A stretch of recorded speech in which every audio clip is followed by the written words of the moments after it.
আসসালামু আলাইকুম রহমতুল্লাহ।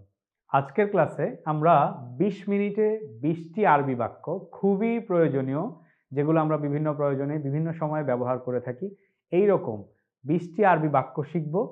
এবং সাথে এই ভিডিওর একদম শেষ দিকে বোনাস লেসন হিসেবে ৫টি এমন অতীব প্রয়োজনীয় বাক্যাংশ থাকছে, যেই ৫টি বাক্যাংশ আমরা সবচেয়ে বেশি পরিমাণে সবচেয়ে বেশি আমরা ব্যবহার করে থাকি, এবং যেই ৫টি বাক্যাংশ জানলে আমরা সেগুলোকে আমাদের প্রয়োজনীয় বাক্যে ব্যবহার করতে সমর্থ হব।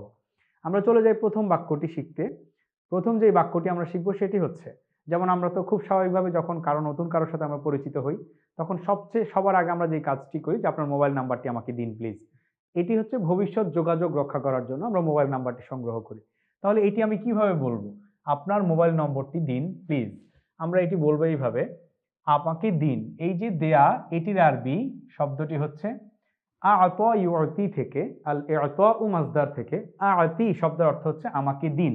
আ'তি, এটা হামজা আইন তর নিচে জের। আচ্ছা, এখানে আমরা উচ্চারণটি লিখেছি আ'তি, অর্থ হচ্ছে আমাকে দিন। কি দিবে? Mobile number. প্রথমে আমরা নাম্বারের আরবিটি দেখব। রকমুন শব্দের অর্থ হচ্ছে নাম্বার। আমরা জানি রকমুন শব্দের অর্থ নাম্বার। আ'তি আমাকে দিন। রকমা শব্দের অর্থ হচ্ছে নাম্বার। কিসের নাম্বার দিবে? Mobile number. তাহলে এই যে মোবাইলের আরবি হচ্ছে জাওয়ালুন, আমরা এখানে লিখেছি জাওয়াল। আমরা এটি শিখে রাখি, আরবিতে জাওয়াল শব্দের অর্থ হচ্ছে মোবাইল। আরেকবার বলছি, জাওয়ালুন শব্দের অর্থ মোবাইল। তাহলে আতি রকমা জাওয়াল অর্থ মোবাইল নাম্বারটি দিন। কার? আপনার। এই জন্য আমরা এখানে কা ব্যবহার করেছি। যদি কোনো পুরুষ মানুষের কাছে আমরা মোবাইল নাম্বার চাই, তাহলে বলবো আতি রকমা জাওয়ালিকা। আর যদি কোনো মহিলার কাছে বা নারী কারোর কাছে আমরা নাম্বার চাই, তাহলে বলবো আতি রকমা জাওয়ালিকি। সেই জন্য কথ্য ভাষায় আমরা এই কা এবং কি এর ব্যবহার থেকে সহজভাবে এটিকে ব্যবহার করার জন্য আমরা সাধারণত বলে থাকি আতি রকমা জাওয়ালিক। আচ্ছা, আমাকে আপনার মোবাইল নম্বরটি দিন। আর এই যে প্লিজ, আমরা ইতিমধ্যেই জানি প্লিজ বা দয়া করে এর আরবি হচ্ছে মিন ফদলিক। আতি রকমা জাওয়ালিক মিন ফদলিক, দয়া করে আপনার মোবাইল নম্বরটি আমাকে দিন। তারপর চলে যাচ্ছি দ্বিতীয় বাক্যটিতে। দ্বিতীয় বাক্যটি হচ্ছে, যেই নাম্বারটি আমি নিলাম, এখন সোশ্যাল মিডিয়ার সময়ে আমাদের সবচেয়ে বেশি পরিমাণে আমরা যেটিতে যোগাযোগ করি, হয়তো সব সময় ফোনে কল করা হয় না, আমরা হোয়াটসঅ্যাপে যোগাযোগ করে থাকি, ইমোতে যোগাযোগ করে থাকি। এই যে ইমো এবং হোয়াটসঅ্যাপ, এটি কিভাবে জিজ্ঞেস করব যে এই নাম্বারেই রয়েছে কিনা? সাধারণত দেখা যায় কারোর একই নম্বরে হোয়াটসঅ্যাপ থাকে, আবার কারোর ডিফারেন্ট নাম্বারে হোয়াটসঅ্যাপ থাকে। এখন আমি যদি বলতে চাই এই নাম্বারে কি হোয়াটসঅ্যাপ ইমো আছে, তাহলে আমার প্রথমেই হোয়াটসঅ্যাপ এবং ইমোর আরবি জানা দরকার। হোয়াটসঅ্যাপের আরবিটা ওরা এইভাবে লেখে হোয়াটসঅ্যাপ, হোয়াটসঅ্যাপ এইভাবে লেখে। তো হোয়াটসঅ্যাপ এটি আসলে ইংরেজি শব্দ, তো এটিকে এভাবে অ্যারাবাইজ করে আর কি। আরবিতেও ওই ইংরেজিটাকে হোয়াটসঅ্যাপ লেখে, ইমোটিকেও আরবিতে ইমো লেখে, এভাবে লেখে। সেজন্য এই দুটোর আলাদা করে নতুন আরবি নেই, ইংরেজি শব্দটিকেই আরবিতে উচ্চারণ করে হোয়াটসঅ্যাপ, ইমো। আচ্ছা, কি এর আরবি আমরা জানি হাল শব্দের অর্থ হচ্ছে কি। তাহলে হাল হোয়াটসঅ্যাপ ইমো, ইমো হোয়াটসঅ্যাপ কি, এই নাম্বারে আমরা এ এর আরবি হচ্ছে হাজা। নাম্বারের আরবি মাত্রই পড়েছি আমরা রকমুন। তাহলে হাল হোয়াটসঅ্যাপ ইমো মিন হাজার রকম, এই নাম্বারে কি হোয়াটসঅ্যাপ ইমো আছে? হাল হোয়াটসঅ্যাপ ইমো মিন হাজার রকম, এই নাম্বারেই কি হোয়াটসঅ্যাপ এবং ইমো আছে? আচ্ছা, তারপর আমরা চলে যাব ৩ নাম্বার বাক্যে। ৩ নাম্বার বাক্যটি হচ্ছে, অনেক সময় দেখা যায় এমন যে আমরা ব্যস্ত থাকি এবং দেখা যায় যে অনেক সময় ফোন আসে, বলি যে আমি এখন একটু ব্যস্ত আছি, আপনার সাথে আমি পরে কথা বলবো। এটি কিভাবে বলবো? এটা তো খুবই কমন একটা বিষয়, আমরা অনেক সময় ব্যস্ততার সময় আমাদের ফোন রিসিভ করতে হয়। আচ্ছা, এটি খুব কমন একটি শব্দ এবং আরব দেশে আমাদের প্রবাসী ভাইরা যারা রয়েছেন তারা খুব পরিচিত, এবং আমরাও সবাই এটি অনেক সময় শুনে থাকি। মশগুল, আমরা বাংলা ভাষায় ব্যবহার করি মশগুল। এই মশগুল শব্দটির অর্থ হচ্ছে ব্যস্ত। তাহলে আমির আরবি হচ্ছে আনা, আর ব্যস্ত আরবি হচ্ছে মাশগুলুন, আনা মাশগুলুন। অথবা সহজ ভাষায় বলতে পারি আনা মাশগুল। আমি খুব ব্যস্ত বলতে চাইলে জিদ্দান শব্দের অর্থ হচ্ছে খুব। তাহলে কি বলবো? আনা মাশগুল জিদ্দান, আমি অনেক ব্যস্ত। আচ্ছা, আমরা এখানে শুধু আমি ব্যস্তর আরবি জানছি আনা মাশগুলুন। পরে কথা বলবো, এই যে কথা বলবো এর অর্থ হচ্ছে কথা বলাটা তো পারস্পরিক হয়, একজনে হয় না। সেজন্য আমরা নাতাকাল্লামু ব্যবহার করেছি। তাকাল্লামা ইয়াতাকাল্লামু থেকে নাতাকাল্লামু শব্দের অর্থ হচ্ছে কথা বলবো আমরা বাদিন, এই পরের আরবি হচ্ছে বাদিন। আচ্ছা, তাহলে আনা মাশগুল, আমি এখন ব্যস্ত। নাতাকাল্লামু বাদিন, পরে কথা বলবো। বাদিন অর্থ পরে, লেটার, উইল টক লেটার। আচ্ছা, আনা মাশগুলুন নাতাকাল্লামু বাদিন। এবার আমরা 4 নম্বর বাক্যে চলে যাচ্ছি। অনেক সময় দেখা যায় আমাদের একটা জায়গায় নির্দিষ্ট টাইম দেয়া থাকে, যেটাকে আমরা আল ওয়াক্ত আল মুহাদ্দাদ বলি, নির্দিষ্ট টাইম। এবং দেখা যায় রাস্তায় যানজট কিংবা অন্য কোনো দুর্ঘটনাজনিত কারণে অথবা যে কোনো রকম অপ্রত্যাশিতভাবে অনেক সময় আমাদের দেরি হয়ে যায়। তাহলে আমরা তখন দুঃখ প্রকাশ করি যে আমি দেরি করার জন্য দুঃখিত বা দুঃখ প্রকাশ করছি। তাহলে এটি আমরা আরবিতে কিভাবে বলবো? দেরি করার জন্য আমি দুঃখিত। এই আমি দুঃখিতটি বা সরি এটির জন্য আরবিতে আমরা বলি আসিফুন। আলিফের উপর এখানে এটি এবং সিন ফা, আসিফুন শব্দের অর্থ হচ্ছে আমি দুঃখিত। আসিফ, আমি দুঃখিত। কি জন্য? এই তাআখির শব্দের অর্থ হচ্ছে দেরি করা, আর লি অর্থ জন্য। লিত তাআখির অর্থ দেরি করার জন্য, ফর দ্য লেট অথবা for late, for being late. I am sorry for being late. আসিফুন লিত তাআখির, আমি দেরি করার জন্য দুঃখিত। আসিফুন অর্থ আমি দুঃখিত, লিত তাআখির দেরি করার জন্য বা বিলম্ব করার জন্য। এবার আমরা 5 নম্বর বাক্যে চলে যাব। 5 নম্বর বাক্যটি হচ্ছে, আমরা অনেক সময় কাউকে দেখলে মনে হয় যে সে মনে হয় ভালো নেই, তার শরীর ভালো যাচ্ছে না। তখন আমরা জিজ্ঞেস করি কি, আপনি কি ঠিক আছেন? Are you okay? এই যে আপনি কি ঠিক আছেন বা আর ইউ ওকে, এটি যে আমরা বলি, এটিকে আরবিতে কিভাবে বলবো? আমরা বলি হাল তবিআতুকা জাইয়িদাতুন। বাংলা আমরা উচ্চারণ লিখেছি হাল। হাল অর্থ হচ্ছে কি। আচ্ছা, তবিআতুন শব্দটি সাধারণত মানুষের স্বাস্থ্যগত অবস্থাকে উদ্দেশ্য করে বোঝানো হয়, যে আপনার শরীর স্বাস্থ্য। তবিআত শব্দের অর্থ হচ্ছে আপনার মেজাজ, আপনার শরীর স্বাস্থ্য সবকিছুকেই মিন করে। জাইয়িদাতুন অর্থ হচ্ছে ভালো আছে কিনা। মানে এটি একটি ফ্রেজাল মতো বাক্যটি। এটিকে আমরা ডিরেক্টলি শাব্দিক অনুবাদে নয়, বরং আপনি কি ঠিক আছেন এর অর্থ হচ্ছে হাল তবিআতুকা জাইয়িদাতুন, আপনার শরীর স্বাস্থ্য মন মেজাজ সবকিছু ভালো আছে, যেটি মানেই হচ্ছে কি আপনি ঠিক আছেন কিনা। হাল তবিআতুকা জাইয়িদাতুন, আপনি কি ঠিক আছেন? এবার আমরা 6 নম্বর বাক্যে চলে যাচ্ছি। 6 নম্বর বাক্যটি হচ্ছে, অনেক সময়ই বলে যে না আমার শরীর ভালো লাগছে না বা আমার খারাপ লাগছে, আমি ভালো ফিল করছি না। তাহলে এই যে আমার খারাপ লাগছে বা আমার শরীর খারাপ লাগছে, এই আমার লাগছে যেটি আমরা ইংরেজিতে বলি আই ফিল, বা আমরা অনেক সময় বলে থাকি আই ফিল ব্যাড, যে আমার খারাপ লাগছে। এই আশউরু শব্দের অর্থ হচ্ছে আই ফিল, খারাপ লাগছে অর্থ হচ্ছে, যেহেতু আমরা জানি জাইয়েদ শব্দের অর্থ হচ্ছে ভালো লাগা, আর গয়রু জাইয়েদ মানে হচ্ছে ভালো না লাগা, অর্থাৎ খারাপ লাগা। তাহলে আশউরু গয়রু জাইয়িদ, আশউরু আই ফিল বা আমি অনুভব করছি, আমার লাগছে, গয়রু জাইয়িদ খারাপ লাগছে, আমার ভালো লাগছে না, আমার শরীর খারাপ লাগছে। আশউরু গয়রু জাইয়িদ, আমি খারাপ অনুভব করছি বা আমার ভালো লাগছে না। 7 নম্বর বাক্যে চলে যাই। এটি হচ্ছে আরেকটি কমন বহুল প্রচলিত শব্দ। আমরা যখন অনেক বেশি টায়ার্ড থাকি, অনেক বেশি ক্লান্ত থাকি, এই যে টায়ার্ডনেস, ক্লান্তি, এটিকে প্রকাশ করার জন্য আরবিতে যে শব্দটি ব্যবহার করা হয় সেটি হচ্ছে তাবান। এটি দেখবেন আরবরা সবাই বলে আনা তাবান মা আস্তাতি আলান, অর্থ হচ্ছে আমি অনেক বেশি ক্লান্ত, এখন আমি পারবো না। আনা তাবান জিদ্দান, আমি অনেক বেশি ক্লান্ত। এই তাবান শব্দটি খুব কমন এবং সবচেয়ে বেশি ব্যবহৃত একটি শব্দ এবং বহুল ব্যবহৃত শব্দগুলোর একটি। এটি আমরা মনে রাখবো। তাবান শব্দের অর্থ হচ্ছে ক্লান্তি বা ক্লান্ত। তাবান, আনা তাবান, আমি বেশ ক্লান্ত, এটির আরবি হচ্ছে আনা তাবান। একটু বিশ্রাম প্রয়োজন। বিশ্রামের আরবি হচ্ছে ইস্তিরাহাতুন। ইস্তিরাহা শব্দের অর্থ হচ্ছে বিশ্রাম। তাহলে আমরা কি লিখেছি? আল ইস্তিরাহাতু, আল ইস্তিরাহাতু প্রয়োজন। এই যে প্রয়োজন বাংলা শব্দ, আরেকটি শব্দ কিন্তু আমরা বাংলায় ব্যবহার করি, সেটা হচ্ছে জরুরি। জরুরিটি কিন্তু মূলত আরবি শব্দ, আরবি দরুরিয়ুন, এটিকেই আমরা বাংলাতে জরুরি লিখি। কারণ আমরা তো দদকে জ এবং দ দুভাবে উচ্চারণ করে থাকি সাধারণত বাংলায়। তো আরবি ভাষার শব্দ দরুরিয়ুন, এটি বাংলা ভাষায় আমরা নিজেদের শব্দ বানিয়ে নিয়েছি এবং এটি হয়েছে জরুরি। আমরা বাংলাতে জরুরি বলি, এটি মূলত আরবি শব্দ দরুরিয়ুন, সেখান থেকে দরুরিয়াতুন, বা যেটা আমরা বাংলায় জরুরি বলতে পারি। আল ইস্তিরাহাতু দরুরিয়াতুন, অর্থাৎ আমার বিশ্রাম প্রয়োজন। আনা তাবান, আমি ক্লান্ত। আল ইস্তিরাহাতু দরুরিয়াতুন, বিশ্রাম প্রয়োজন। এবার 8 নম্বর বাক্যে চলে যাচ্ছি। 8 নম্বর বাক্যটি হচ্ছে, অনেক সময় আচ্ছা আমার একটু এখন ক্লান্ত হয়ে আসছি বাসায়, এখন একটু ফ্রেশ হওয়া দরকার, আমি একটু ওয়াশরুমে যাব, ফ্রেশ হয়ে আসব। এই যে ওয়াশরুমে যাওয়া, ফ্রেশ হয়ে আসা, এটি কিভাবে বলবো? আমি ফ্রেশ হয়ে আসছি। তাহলে আমি আসছি মানে হচ্ছে আই উইল প্রেজেন্ট হিয়ার, মানে আমি উপস্থিত হব বা আমি আসছি, আই উইল বি ব্যাক।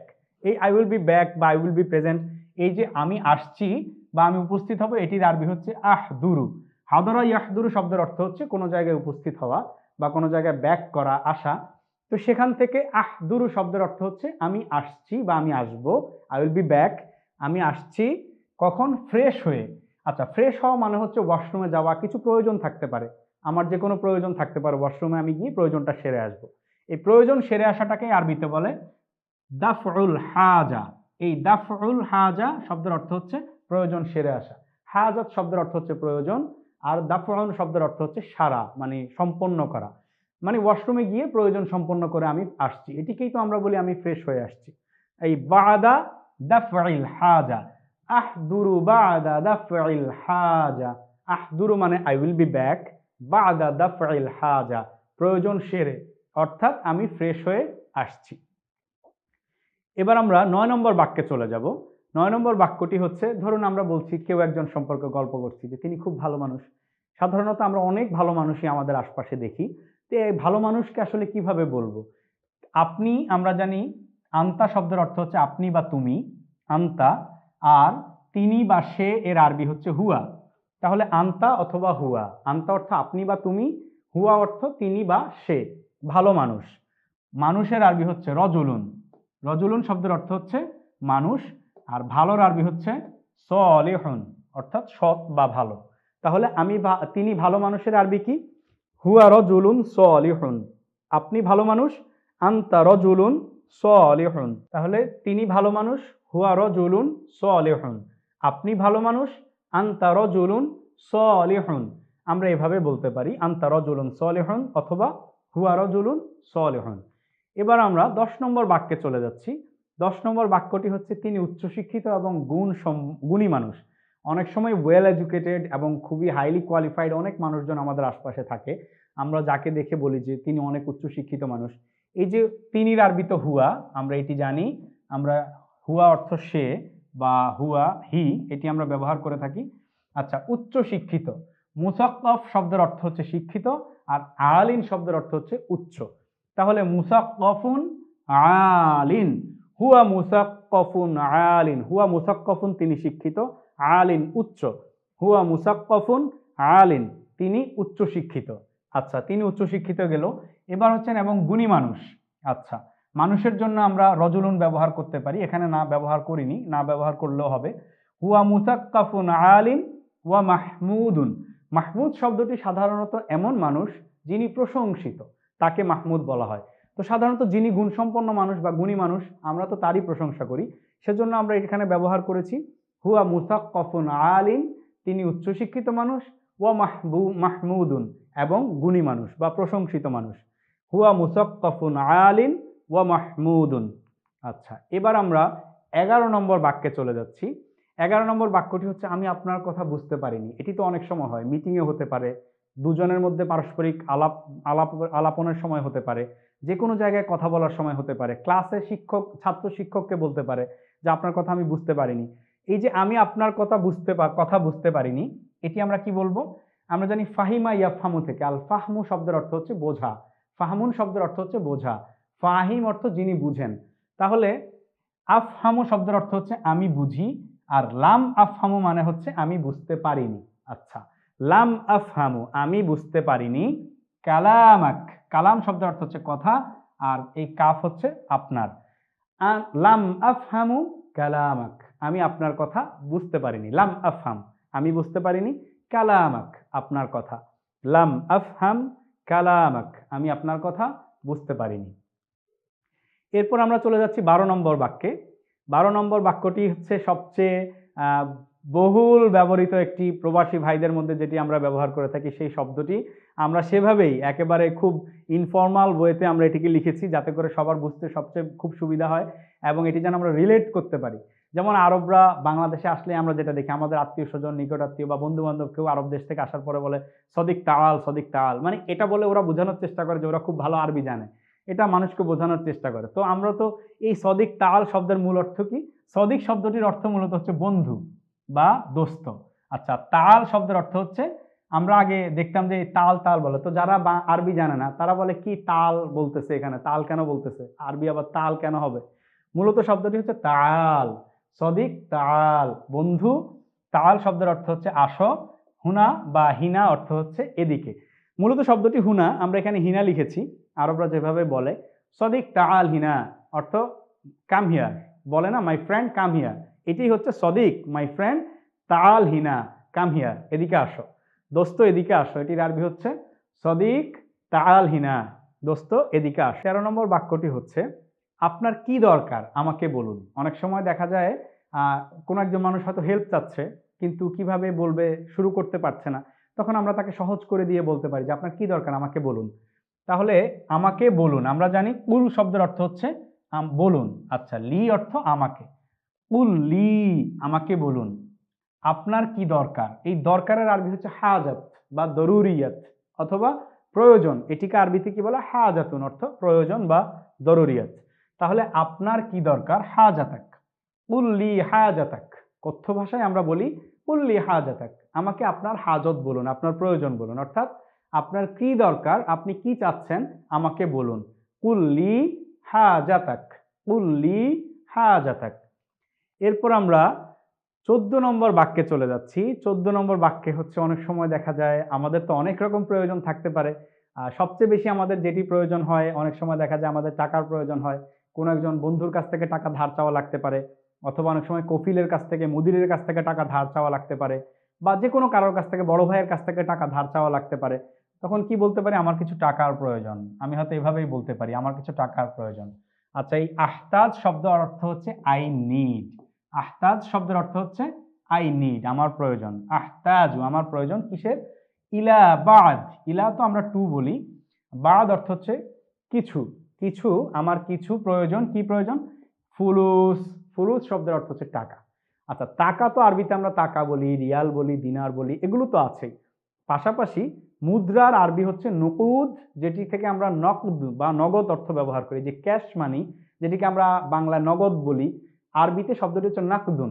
এই একই নকদুন শব্দ থেকেই এখানে নকুদ বা হচ্ছে বাংলায় আমরা নগদ বলে থাকি। তো নকুদ শব্দটির অর্থ মুদ্রা, আবার ফুলুস শব্দটির অর্থ মুদ্রা। এই ফুলুসটিকে আবার আরবরা দেখা যায় ফুলুস না বলে ফেলুস বলে। আইনাল ফেলুস, অর্থাৎ টাকা কোথায়, এভাবে ব্যবহার করে। আমরা এখানে শুদ্ধভাবেই লিখেছি আহতাজু ইলা বাদিল ফুলুস।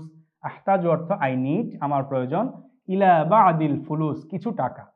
আহতাজু ইলা বাদিল ফুলুস, আমার কিছু টাকা প্রয়োজন। এবার আমরা চলে যাচ্ছি 15 নম্বর বাক্যে। 15 নম্বর বাক্যটি হচ্ছে, ধরুন আমরা কোথাও কোনো এক জায়গায় খেয়েছি, খাবারটা খুবই মজাদার ছিল, খুবই সুস্বাদু ছিল।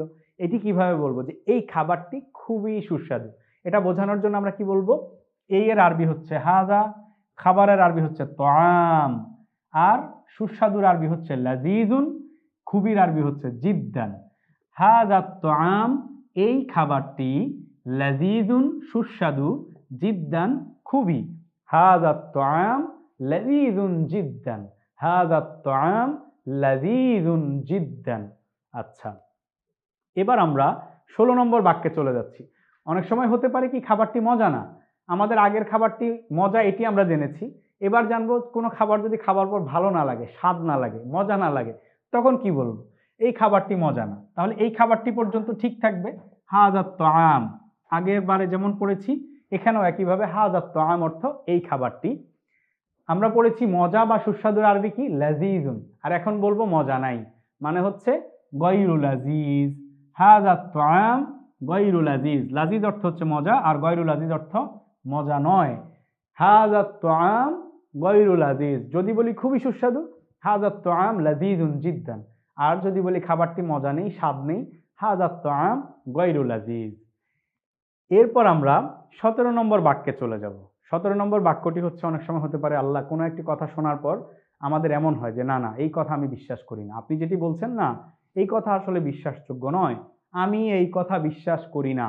আচ্ছা, আমি বিশ্বাস করি, এটির আরবি হচ্ছে উমিনু। আমানা ইউমিনু থেকে উমিনু, ইমান থেকে, ইমান শব্দের অর্থ হচ্ছে বিশ্বাস করা। এই আমানা ইউমিনু থেকে উমিনু শব্দের অর্থ হচ্ছে আমি বিশ্বাস করি না, এর আরবি হচ্ছে লা। তাহলে লা উমিনু, আনা আমি বিশ্বাস করি না, লা উমিনু, লা উমিনু অর্থ আমি বিশ্বাস করি না। এখানে আমরা উচ্চারণ অবশ্য ম লিখেছি, কারণ এখানে আবার ইকলাব হয়েছে, নুন সাকিনের পর বা এসছে, এখানে একটি ব্যাকরণের নিয়ম এসেছে, যার কারণে এই নুনটাকে আমরা না লিখে মিম লিখেছি, লা উ মিম, কারণ পরেরটার সাথে আবার মিলিয়ে পড়ছি। আচ্ছা, এই আরবি হচ্ছে হাদা, কথার আরবি হচ্ছে কালাম। তাহলে লা উমিম বিহাদাল কালাম, লা উমিম বিহাদাল কালাম, এই কথা আমি বিশ্বাস করি না। লা উমিন, আমি বিশ্বাস করি না, বিহাদাল কালাম, এই কথা। এবার আমরা চলে যাব 18 নম্বর বাক্যে। 18 নম্বর বাক্যটি কি? সেটি হচ্ছে আমি আপনার সাথে একমত। আমি আরবি হচ্ছে আনা, আনা অর্থ আমি। এই যে একমত, এটির আরবি আমরা কি লিখি? আরবিটি হচ্ছে উয়াফিকু, ইংরেজিতে আমরা লিখি অ্যাগ্রিড, আই অ্যাগ্রি বা আই অ্যাগ্রিড। আচ্ছা, এই অ্যাগ্রিড শব্দের অর্থ হচ্ছে একমত। তাহলে ওয়াফিকু শব্দের অর্থ একমত। আনা ওয়াফিকু, আমি একমত আপনার সাথে। কা হচ্ছে আপনার, মা হচ্ছে সাথে, মাআক, মা অর্থ সাথে, ক হচ্ছে আপনার। আনা ওয়াফিকু মাআক, আমি আপনার সাথে একমত। আই অ্যাগ্রি উইথ ইউ, আনা ওয়াফিকু মাআক, আনা ওয়াফিকু মাআক। এবার আমরা 19 নম্বর বাক্যে চলে যাচ্ছি। 19 নম্বর বাক্যটি হচ্ছে আজকে আমি অনেক খুশি। ধরুন আপনার জীবনে খুব আনন্দের একটি মুহূর্ত এসেছে, অনেক বেশি খুশি হওয়ার মতো কোনো ঘটনা ঘটেছে, বা আপনি ইউ অ্যাচিভড সামথিং, যেটা হচ্ছে আপনি অনেক দিন ধরে চাচ্ছিলেন, এমন অতি আনন্দের কোনো কিছু আপনি অর্জন করেছেন, বা কোনো ঘটনা ঘটেছে আপনার জীবনে খুশি হওয়ার মতো। তখন আমরা কি হই? সাধারণত অনেক বেশি খুশি হই। এটি কিভাবে প্রকাশ করব যে আজকে আমি অনেক খুশি? এই আজের আরবি হচ্ছে আল ইয়ৌম, আমি আরবি হচ্ছে আনা, খুশির আরবি হচ্ছে মাসরুরুন, আনন্দিত বা খুশি, মাসরুরুন। জিদ্দান শব্দের অর্থ হচ্ছে খুব বা অনেক, যেটিকে আমরা ইংরেজিতে ভেরি মাচ বলে থাকি। এই ভেরি মাচের আরবি হচ্ছে জিদ্দান। আজকে আমি অনেক খুশি, আল ইয়ৌম আনা মাসরুরুন জিদ্দান, আল ইয়ৌম আনা মাসরুরুন জিদ্দান। এবার সর্বশেষ 20 নম্বর বাক্যে আমরা চলে আসছি। খুবই গুরুত্বপূর্ণ যে বাক্যগুলো আমরা পড়েছি, এবং 20 নম্বর বাক্যটি আপনারা দেখতেই পাচ্ছেন, এটা সবচেয়ে interesting, the most interesting sentence.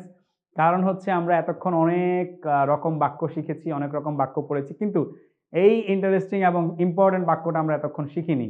আমি আপনাকে ভালোবাসি, এই যে এটির আরবি ইংরেজি হচ্ছে আমরা সবাই জানি আই লাভ ইউ। তাহলে এই আই লাভ ইউটা আমরা এত শেষে এসে শিখছি। এটি, এই ইন্টারেস্টিং শব্দটির আরবি হচ্ছে আমি আপনাকে হতে পারে, আপনাদেরকে হতে পারে, একজনকে আপনাকে না বলে এখানে আমরা তোমাকেও বলতে পারি, আমি তোমাকে বা তোমাদেরকে ভালোবাসি। এটির আরবি কি? খুবই ছোট্ট একটি আরবি, আপনারা সবাই মনে রাখতে পারেন। মানে আই লাভ ইউ, এটির আরবি হচ্ছে ওয়াহিব্বুকি, ওয়াহিব্বুকি অথবা ওয়াহিব্বুকা, ওয়াহিব্বুক বললেই হবে। ওয়াহিব্বুকা অথবা ওয়াহিব্বুকি অর্থ হচ্ছে আই লাভ ইউ, ছেলে বা মেয়ের ক্ষেত্রে ওয়াহিব্বুক এটুকু বললেই হয়। আর যদি অনেককে বলতে চাই, আই লাভ ইউ অল, আমি আপনাদেরকে ভালোবাসি, আমি তোমাদেরকে ভালোবাসি, ওয়াহিব্বুকুম, তাহলে এটি আমরা মনে রাখবো। ওয়াহিব্বুকা, ওয়াহিব্বুকি, ছেলেদের জন্য ওয়াহিব্বুকা, মেয়েদেরকে বলতে হলে ওয়াহিব্বুকি, আর কমন ভাবে বললে ওয়াহিব্বুক, আই লাভ ইউ, আমি আপনাকে ভালোবাসি। আচ্ছা, 20টি বাক্যের শেষে আমরা কিছু বোনাস রেখেছি আপনাদের জন্য। এখানে একটি বোনাস লেসন রয়েছে। সেই বোনাস লেসনটি হচ্ছে 5টি গুরুত্বপূর্ণ বাক্যাংশ আমরা শিখব, যেই বাক্যাংশগুলো আমাদেরকে বিভিন্ন সময় বিভিন্ন বাক্যের সাথে ব্যবহার করতে হয়। যেমন বাংলা আমরা বলি নাম, আমার মনে হয়, ইংরেজিতে বলি আমরা আই থিঙ্ক, আই বিলিভ। এটি আরবিতে কিভাবে বলবো? আরবিটি হচ্ছে আ'তাকিদু, এটি আমরা জাস্ট এভাবে মনে রাখবো, আ'তাকিদু, আই বিলিভ অথবা আই থিঙ্ক, আমার মনে হয়, এটিকে আমরা আরবিতে বলবো আ'তাকিদু। সেকেন্ড বাক্যাংশটি আমরা শিখব, যেটিও অনেকবার বিভিন্ন বাক্যের সাথে আমাদেরকে ব্যবহার করার প্রয়োজন হতে পারে। বাংলায় আমরা বলি যত দ্রুত সম্ভব, অ্যাজ সুন অ্যাজ পসিবল। এটির আরবি কি?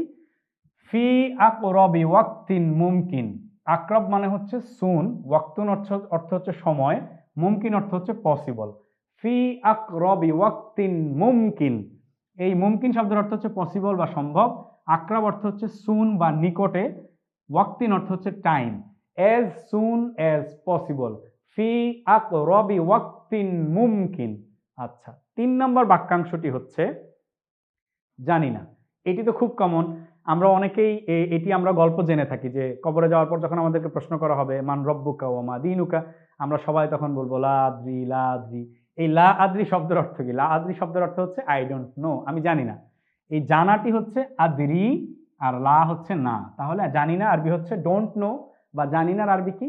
লা আদরি, এটি আমরা মনে রাখবো। এবার আমরা 4 নম্বর বাক্যাংশে যাব। 4 নম্বর বাক্যাংশটি হচ্ছে সর্বনিম্ন সর্বোচ্চ। এই যে দ্য হাইয়েস্ট, দ্য লোয়েস্ট, এটি বোঝানোর জন্য আমাদেরকে তো বিভিন্ন সময় বিভিন্ন কথায় সর্বোচ্চ এবং সর্বনিম্ন এই বাক্যাংশটি ব্যবহার করতে হয়। সর্বনিম্নর আরবি হচ্ছে আলাল আকল, আর সর্বোচ্চ আরবি হচ্ছে আলাল আকসার। আমরা এখানে উচ্চারণটি লিখে দিয়েছি, আলাল আকল্লি, আলাল আকসার। তাহলে সর্বনিম্নর জন্য আমরা বলবো কি আলাল আকল, আর সর্বোচ্চর জন্য বলবো আলাল আকসার। সর্বশেষ এবং পঞ্চম বাক্যাংশ সেটি হচ্ছে আরেকটি কমন, এবং এই যে এত বাক্য আমরা শিখলাম, এত বাক্যাংশ শিখলাম, তারপরেও যদি কোথাও আমাদের কোনো সমস্যা মনে হয়, আমরা বলবো কোনো সমস্যা নেই, মাফি মুশকিলা। এটি হচ্ছে সবচেয়ে কমন এবং সবচেয়ে বহুল ব্যবহৃত একটি ফ্রেজ। আরবদেরকে দেখবেন যে কিছু হলেই বলে মাফি মুশকিলা, খালাস মাফি মুশকিলা।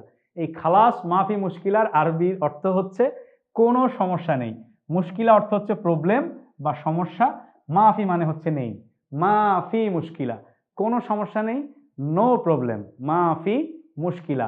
যত সমস্যা আপনারা মনে করবেন আমরা বলবো মাফি মুশকিলা, কোনো সমস্যা নেই, দেয়ার ইজ নো প্রবলেম। এতটুকু ছিল আমাদের আজকের ক্লাসের ভিডিও এবং আলোচনা। আমরা 20টি বাক্য শিখলাম, সাথে খুবই গুরুত্বপূর্ণ 5টি বাক্যাংশ শিখলাম, এবং সর্বশেষ বলবো মাফি মুশকিলা। সবাই ভালো থাকবেন, সুস্থ থাকবেন। তো এভাবেই আমাদের সহজে স্পোকেন আরবি কোর্সটি শেষ হতে যাচ্ছে। আপনি এই ভিডিও পর্যন্ত এসেছেন মানে আপনি পেছনের সবগুলো ক্লাস, লেকচার, সবগুলো ভিডিও নিশ্চয়ই দেখে এসেছেন, এবং আমি বিশ্বাস করি যে সবগুলো ক্লাস লেকচার আপনি খুব মনোযোগ দিয়ে, আন্তরিকতার সাথে লেকচারগুলো শুনেছেন, মনোযোগ দিয়ে শুনেছেন। আর এই যে যা কিছু আপনি শুনেছেন, লেকচারগুলোতে যা কিছু আপনি শিখেছেন, সেই নিজের সম্পর্কে আরবিতে কথা বলা থেকে শুরু করে 20টি প্রয়োজনীয় আরবি বাক্য পর্যন্ত লেকচারগুলোতে আপনি যা যা দেখেছেন, যা যা শুনেছেন, এখন আপনার যা প্রয়োজন সেটি হচ্ছে এই যা কিছু আপনি শিখেছেন সেটাকে চর্চা করা, সেটার অনুশীলন অব্যাহত রাখা। প্রতিদিনকার বিভিন্ন কাজে, বিভিন্ন পরিস্থিতিতে, কেনাকাটা করতে গেলে কিভাবে আরবিতে কথা বলতে হবে, বিমানবন্দরে, ইমিগ্রেশনে, কিংবা যানবাহনে কিভাবে আরবিতে কথা বলতে হবে, কফিল মুদিরের সাথে কিভাবে আরবিতে কথা বলতে হবে, কিংবা ক্লাসরুমে আপনার বন্ধু বান্ধবের সাথে কিভাবে আরবিতে কথা বলতে হবে, অথবা অফিস কর্মক্ষেত্রে কলিগসদের সাথে কোথায় কিভাবে কোন পরিস্থিতিতে আরবিতে কিভাবে কথা বলতে হবে, এটি যদি আপনি চর্চা করেন, প্র্যাকটিস করেন, অনুশীলনটি যদি অব্যাহত রাখেন, নিশ্চয়ই আপনার আরবিতে কথা বলার সব রকম জড়তা দূর হয়ে যাবে এবং আপনি খুব অনর্গল আরবি ভাষায় কথা বলতে পারবেন। এজন্য প্রয়োজন কেবলমাত্র চর্চা করা, অনুশীলন করা এবং অনুশীলনটি অব্যাহত রাখা। 10 মিনিট স্কুলের বিভিন্ন পেজে, বিভিন্ন সময়ে ভিডিওতে আমাকে দেখতে পাবেন, কখনো লাইভ শোতে দেখতে পাবেন। আমি সেখানটায় উপস্থিত থাকবো আপনাদের সাথে কথা বলার জন্য, আপনাদের কোনো প্রশ্ন বা জিজ্ঞাসা থাকলে সেই প্রশ্ন বা জিজ্ঞাসার জবাব দেওয়ার জন্য, এবং পাশাপাশি আমাদের এই কোর্সটিতে, লেকচারে, ভিডিওতে, বিভিন্ন জায়গাতে যদি কোনো ভুলভ্রান্তি দেখতে পান, সেটি নিশ্চয়ই আপনারা 10 মিনিট স্কুল অথরিটিকে জানাবেন। আমরা সেটিকে গুরুত্বের সাথে নিব এবং আমরা সেটি সংশোধন করে পুনরায় আপনাদের কাছে নতুনভাবে উপস্থাপনের চেষ্টা করব। সবার জন্য অনেক বেশি শুভকামনা। আমি আশা করব এভাবেই সবার আরবিতে কথা বলার জড়তা দূর হয়ে যাবে। সবাই ভালো থাকবেন, সুস্থ থাকবেন। শেষ করছি আপনাদের সবার জন্য দোয়া করার মধ্য দিয়ে, বারাকাল্লাহু ফি ইলমিকুম ওয়া যিহনিকুম। আল্লাহ আপনাদের জ্ঞান এবং মেধায় বরকত দান করুন।